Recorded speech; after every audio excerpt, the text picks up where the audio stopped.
Olá, seja bem-vindo a mais um episódio do Manchete Podcast. No programa de hoje eu recebo aqui para um bate-papo o odontólogo Alexandre Buchaú, que também é pré-candidato a prefeito de Campos, e a quem desde já eu agradeço pela participação, Alexandre. Muito obrigado, Arnaldo. É um prazer estar aqui com você. Vamos começar falando sobre essa pré-candidatura a prefeito, né? Você já foi pré-candidato a prefeito no último pleito de 2020, levou sua pré-candidatura ali até o comecinho do ano, mas depois acabou desistindo. O que fez voltar a ser pré-candidato, o que o fez voltar a ser pré-candidato e qual a estrutura que está sendo montada para essa pré-candidatura agora ir de vez, não parar pelo meio do caminho? Então, Arnaldo, agora o que me fez voltar a ser pré-candidato foi o Novo. O Partido Novo me fez voltar a ser pré-candidato. É um partido que trabalha de forma muito diferente do que a gente vê nos outros partidos. E o que me impediu lá em 2020 foi o fato de o Novo não estar em Campos à época. É um partido que eu já acompanho há algum tempo e com o qual eu concordo, do qual eu gosto muito. E à época eu encontrei, infelizmente, o que se fala de legenda de aluguel, foi o que eu encontrei pelo caminho. Foram realmente pedidos não republicanos que me fizeram desistir. Eu desisti em abril, salvo engano, que foi o limite do prazo de filiação para realmente poder ser candidato, né, os 6 meses que antecedem a eleição. Nós vamos para um pleito que é um pleito quase que plebiscitário para quem está no cargo. O prefeito é pré-candidato à reeleição. E, naturalmente, até falei isso com ele já tem uma vitrine maior. Ele, por ser prefeito, ele aparece mais, ele já pode entrar em quase que um modo campanha muito antes que todo mundo, mesmo não fazendo campanha, porque as próprias campanhas o colocam, as próprias campanhas publicitárias o colocam nessa posição. O que você vê de positivo e de negativo na gestão Vladimir Garotinho? Olha, Arnaldo, eu enxergo uma gestão que tem uma propaganda eficiente, uma publicidade eficiente. Tem alguns acertos, é óbvio, né? Lá no início colocou o salário dos servidores em dia, que vinha com atraso, e conseguiu estabelecer boas relações com o governo estadual. E é meio que só, eu não vejo o Vladimir conseguindo encontrar de fato soluções para os problemas estruturais que a cidade possui. Dentre eles, em prioridade, inclusive citado em pesquisa pelos eleitores, pelos cidadãos, que não são ainda eleitores antes de ir à urna, são cidadãos primeiro, tem que ser enxergados assim, saúde e transporte. Eu não vejo solução no problema estrutural da saúde e não vejo solução no problema estrutural do transporte. O transporte, de fato, não se vê solução nenhuma, nenhum paliativo. O transporte está cada dia que passa pior. E a saúde? A saúde tem umas maquiagens acontecendo e algumas coisas melhorando. O HGG melhorou uma parte, outra não. Entretanto, na parte que melhorou, dia 15 de janeiro eu estive lá, passei o dia inteiro no HGG acompanhando um paciente de 90 anos de idade que ficou o dia todo internado numa cadeira, até conseguir uma maca. Ele não tinha maca no HGG o suficiente. As cadeiras da recepção já quebradas. E não é vandalismo, é baixa qualidade do material comprado. É a baixa qualidade da execução do serviço. Já há mofo no teto em alguns pontos, mesmo no local da reforma. Então, a gente vê problemas. Uma coisa que me chamou a atenção foram os funcionários carregando banquinhos com os próprios nomes colados no banquinho, etiqueta com o nome, ou seja, não tem lugar para eles sentarem. Se eles quiserem se sentar, eles têm que levar um banquinho.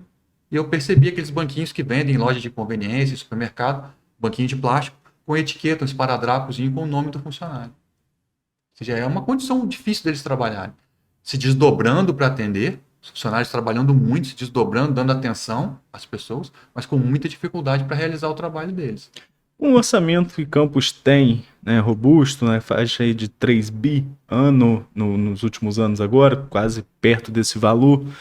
Fora o pré-candidato, o cidadão Alexandre Buchaú, o que você acha que poderia estar diferente na cidade? Arnaldo, eu acho que Campos, não só pelos 3 bilhões dos últimos orçamentos, mas pelo tanto que já recebeu de royalties do orçamento nos últimos 40 anos, era para estar muito diferente. A gente podia ter um transporte melhor, saúde melhor, podia não estar na lanterninha na educação como está, com 4,3 no IDEB, isso é muito ruim. Eu estava conversando com algumas pessoas de Arraial do Cabo, agora esses dias.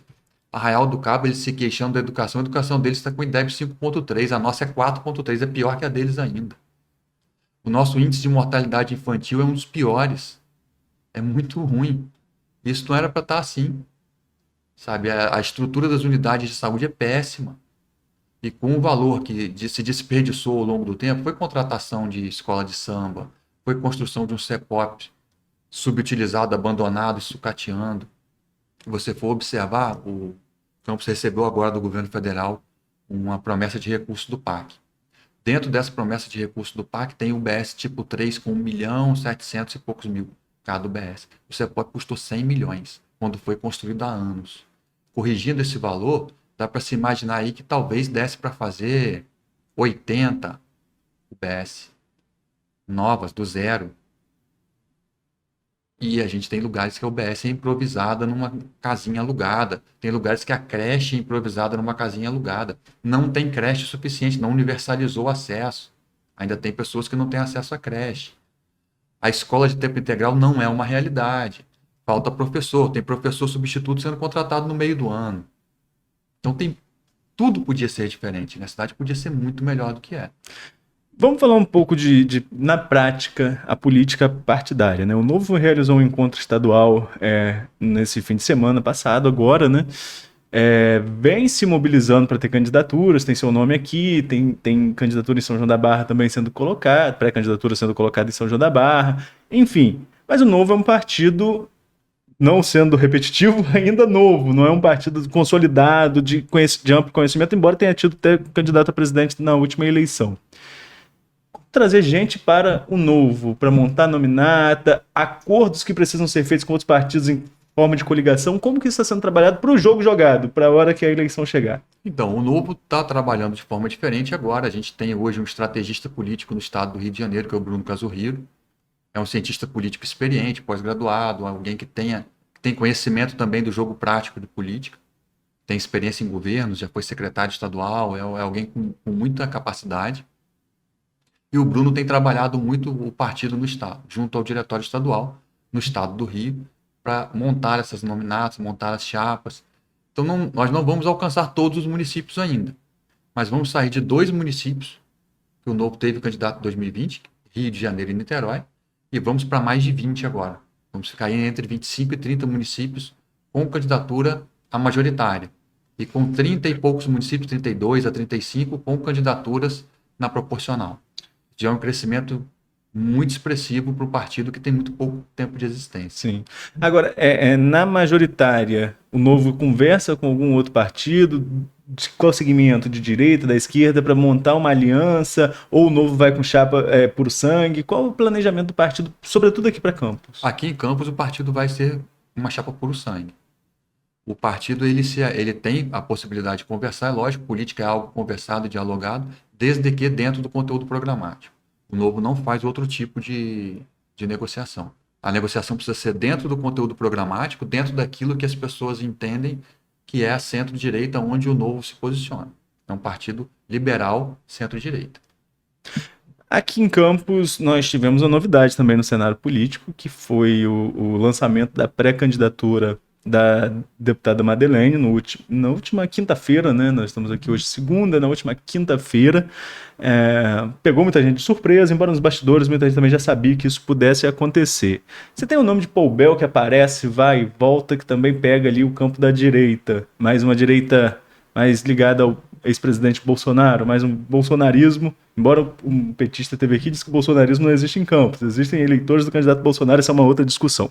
Enfim, e você tem a máquina, ademais, os outros candidatos do campo de esquerda, você tem a máquina que acaba flutuando nos 2 polos, porque Vladimir consegue jogar ali, tá junto com o PT, tá junto com o Flávio Bolsonaro e consegue administrar bem esse meio campo. Tem espaço para mais de uma candidatura da direita ou mais de uma da esquerda com a máquina flutuando nos 2 campos? Arnaldo, sempre tem espaço, porque a gente monta o tabuleiro olhando para os partidos e para as lideranças partidárias. Mas o eleitor, ele passa longe disso tudo. Quando se conversa hoje com um cidadão na rua, ele nem sabe que tem eleição. Ele ainda não está olhando para isso, não está preocupado com isso. Ele vai se preocupar com isso quando chega perto. E isso, inclusive, foi medido de forma muito, muito pontual e clara na eleição do Itzel, que até 15 dias antes da eleição ele era um ilustre desconhecido. E, de repente, ele, quando foi para a televisão, quando foi para os debates, ele se tornou alguém conhecido e as pessoas optaram por votar nele, ainda que ele estivesse num partido, à época o PSC, que já não existe mais, Partido Social Cristão, mas ele não tinha muita identidade ideológica ao partido, era algo meio centrão. Como é mais ou menos o PP, como é o próprio PL, né, que vem lá do PSL, da União dos Partidos, e o União Brasil, que o União Brasil hoje eu acho que faz o papel do MDB no estado do Rio de Janeiro, substituiu o MDB, é um grande partido de centro, um centrão, tem de tudo dentro do União Brasil. E aí entender o que o eleitor vai ver quando olhar para isso, porque até hoje ele não está olhando.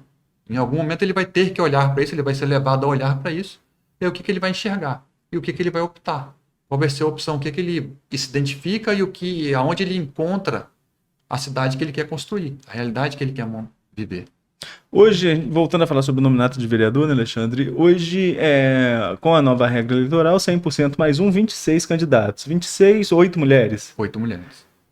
Já tem vaga cheia no novo ou ainda há oportunidade para quem quer chegar para o partido? Como que a cúpula do partido em Campos está trabalhando essa questão?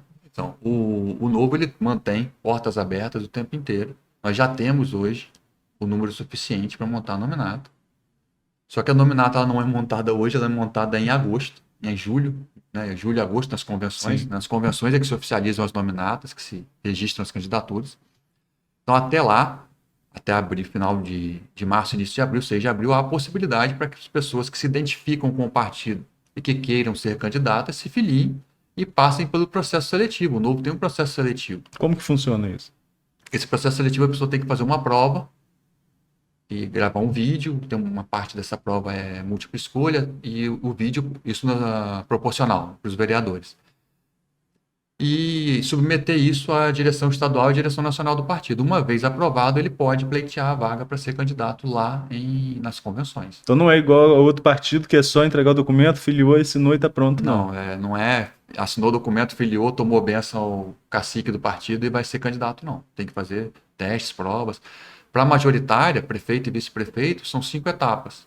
Tem prova de múltipla escolha, tem vídeo, tem uma entrevista com o Red Hunter de São Paulo, uma empresa que faz esse tipo de recrutamento, que faz entrevista com os pré-candidatos a prefeito. Tem uma outra empresa que faz uma análise de integridade, também através de provas e entrevistas. E tem uma banca para a qual nós temos que nos apresentar com um diagnóstico da cidade, problemas e possíveis soluções. A minha banca foi o Hélio Seco, foi candidato a vice-governador na chapa do Ganime, é doutor em biologia pela UENF aqui. Uhum. Ele estudou aqui em Campos, conhece Campos e ficou muito tempo aqui na UENF. Trabalha hoje aqui na região Porto do Açu e Petrobras em Macaé. Fábio Osterman, que foi deputado estadual pelo Rio Grande do Sul e é cientista político, um mestrado, doutorado em Harvard. E o Ricardo Melão, que já foi deputado estadual por São Paulo e que é advogado especializado em direito tributário e administrativo. Essa foi a banca que me avaliou. Fui aprovado na banca e aí o nome está lá como pré-candidato para as convenções. Então vamos falar de problemas e soluções. Problemas você já apontou alguns aqui, sobretudo saúde e transporte. Transporte é até reconhecido pelo próprio prefeito como calcanhar de Aquiles do governo. Ele mesmo coloca isso claramente e acredito que com os terminais possa resolver, embora há divergências de análise em relação a esses terminais.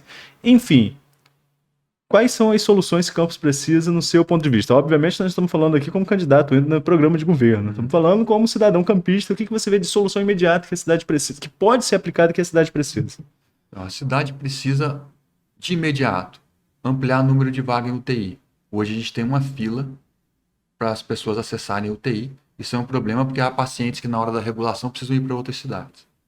Campos precisa ampliar o número de vagas em clínica de hemodiálise.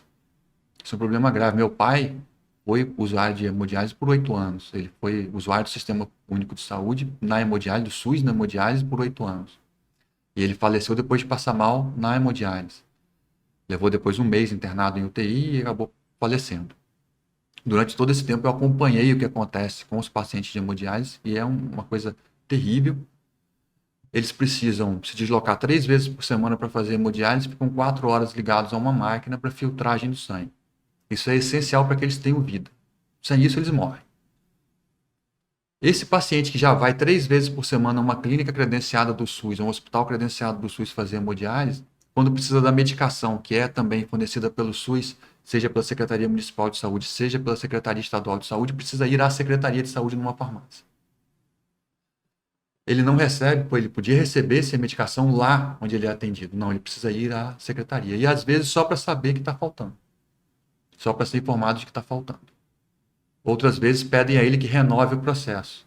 Ele está num procedimento contínuo, ele não vai sair dali, ele vai ter. O paciente de hemodiálise só sai de duas formas, ou ele morre ou ele faz um transplante. Ele não sai dali de outra forma, ele não vai ser curado do problema. Então isso é uma questão grave. E esse paciente, existe uma fila para hemodiálise clínica, e, de novo, né, eu estive acompanhando o paciente lá no HGG, vizinho a esse paciente que eu estava acompanhando, depois que ele foi internado, ele ficou 4 ou 5 dias internado, aí na parte antiga ainda do HGG, que é um terror. Vizinho a ele tinha um senhor, estava há 2 meses, fazendo hemodiálise beira de leito, aguardando uma vaga de hemodiálise clínica. Ou seja, ele estava internado sem necessidade. Tinha um acompanhante com ele, 2 pessoas foram tiradas do convívio familiar, tiradas da produtividade, porque o paciente de hemodiálise ele ainda é produtivo, ocupando um leito hospitalar sem necessidade. Porque ele podia estar na hemodiálise clínica.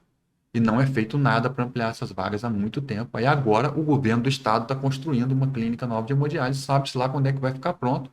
Se a gente olhar para a ponte da integração, vai ser daqui a muito tempo. Buchão, vamos falar então sobre as peças que estão no tabuleiro. Um jogo rápido, uma avaliação curta. Queria que você falasse sobre cada um desses nomes. Eu falo os nomes, você me diz uma breve avaliação. Vladimir Garotinho. Bom, o Vladimir é herdeiro de uma família de políticos. Família de políticos com tradição política, com história política. Uma história no populismo, né? As medidas do pai, enquanto político, da mãe, enquanto governador, tanto o prefeito como governadora, dele próprio enquanto prefeito, são todas numa linha bastante populista. E que é uma linha que nós combatemos no Novo. Não dá para... É uma linha que acaba escravizando as pessoas a benesses de governo, que não dão a essas pessoas um horizonte de liberdade ou de serem senhoras do próprio destino. As pessoas ficam ali presas àquelas benesses do governo eternamente. Não se constrói porta de saída para a miséria. O populismo acaba se alimentando da miséria e trabalhando para que ela se perpetue. É o que a gente vê no estado do Rio há muito tempo, desde lá de Brizola, onde o Garotinho veio herdeiro, e aí agora o Vladimir dando sequência essa linha de atuação. Antes de seguir, então, a falar dos pré-candidatos, eu queria que você falasse um pouquinho sobre essa questão social. É sempre bom a gente ouvir alguém do centro-direita, até mesmo da direita, falando sobre o social. Quando se fala em porta de saída, qual é a sua visão em relação a programas sociais? Do que é desenvolvido e o que seria ideal? Depois a gente volta a falar dos candidatos. Bom, o melhor programa social que existe, né, e isso é uma máxima que é antiga também, é o emprego. Como fazer para as pessoas acessarem o emprego? O que fazer para que a cidade gere mais oportunidades? Uma das questões é atacar o déficit na educação. Uma educação de 4,3 no IDEB não está preparando ninguém para o mercado de trabalho.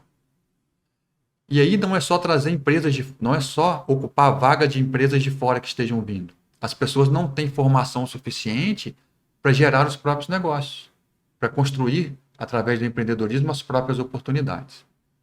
Não bastasse, quando elas recebem benefícios, bolsas, que são insuficientes para tirá-las da miséria e que não dão a elas alternativas de qualificação e de reinserção, elas estão sendo escravizadas. A opção liberal, a opção de direita para isso, é dar, sim, o benefício de preferência em assistência direta e não através de sacolões e coisas do tipo, mas assistência direta ao indivíduo, o dinheiro direto no bolso do indivíduo, para que ele tenha a liberdade na definição do uso e a responsabilidade pelo uso. Essa responsabilidade também é um aprendizado importante, mas esteja atrelado a programas de requalificação e de reinserção no trabalho. Agora vamos falar um pouco mais sobre os pré-candidatos.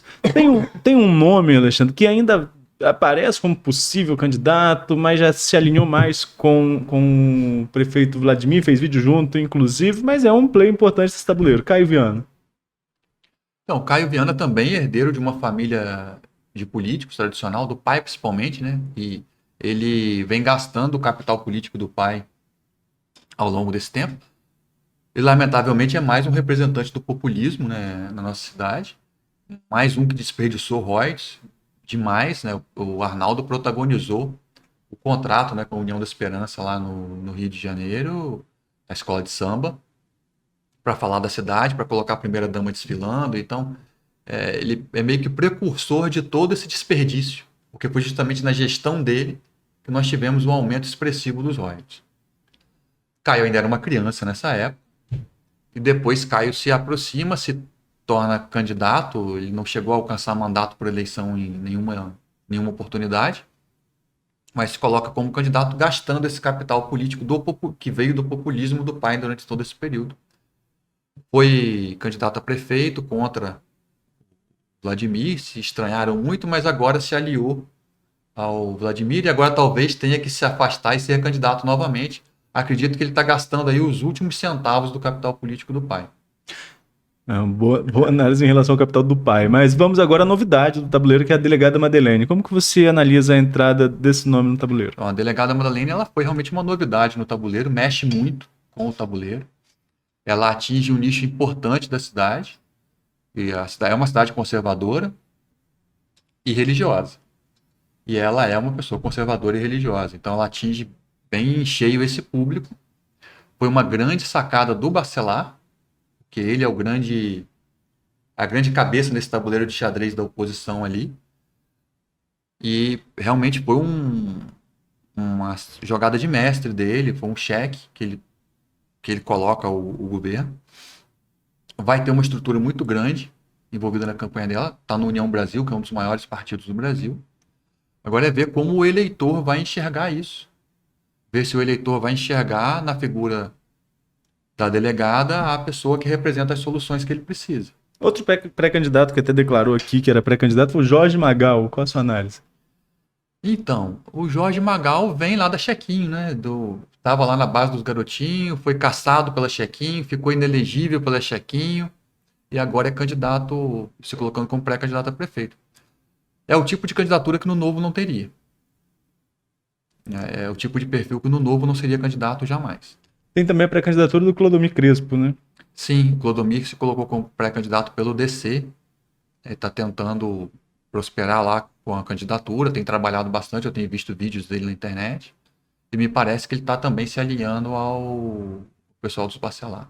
Agora você citou a Chequinho, mas em 2016 você foi vereador naquela eleição conturbada da Chequinho, junto ao grupo dos garotinhos, pelo PSDB, que teve o Oséias, que teve o Oséias caçado e que teve Geraldinho de Santa Cruz caçado. Justamente. Qual era a sua afinidade com o grupo dos garotinhos lá atrás, se existia, e o que ocorreu para esse rompimento? Não havia uma afinidade ao grupo dos garotinhos. Eu trabalhava na Secretaria de Saúde, como trabalho até hoje, sou concursado lá. Liderei alguns movimentos dentro da Secretaria de Saúde em busca por melhores condições de trabalho. Teve entrevista, teve manifestações que nós fizemos, e houve depois, foram crescendo, redundando em denúncia no Ministério Público.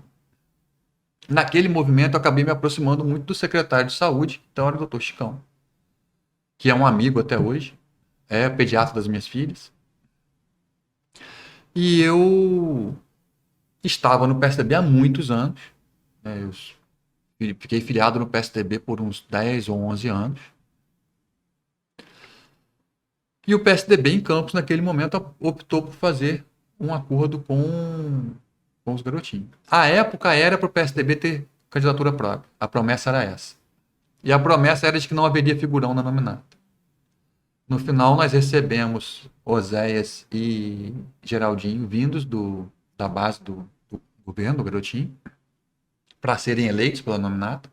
A nominata acabou sendo usada.